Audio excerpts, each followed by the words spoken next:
উত্তর দিনাজপুরে ফের গরু পাচার নিয়ে চাঞ্চল্য। করণদিঘি থানার রসাখোয়া ২ নম্বর পঞ্চায়েতে খুরকা মধুপুর সীমান্ত এলাকায় ভারত বাংলাদেশ সীমান্ত দিয়ে গরু পাচার চেষ্টা করা হচ্ছিল বলেই অভিযোগ।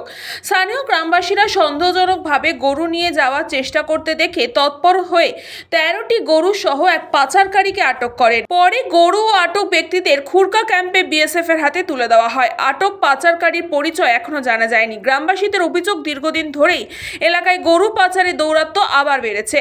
পাচারকারীদের যাতায়াতে গ্রামের ফসলে ব্যাপক ক্ষতিও হচ্ছে। বিশেষ করে ভুট্টা চাষে মারাত্মক ক্ষয়ক্ষতির অভিযোগও উঠেছে। ঘটনায় তদন্ত শুরু করেছে পুলিশ। বিলেক দ্বারা ভাঙেছে। কোথায় নিয়ে যাচ্ছিল গরু? বাংলাদেশ।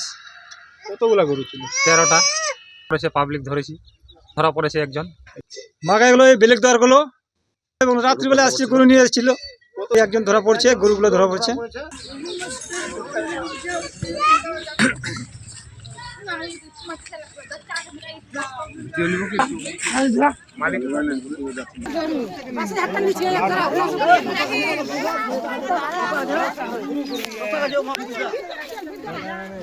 পরিমল সরকারের রিপোর্ট, নিউজ বঙ্গ টাইম।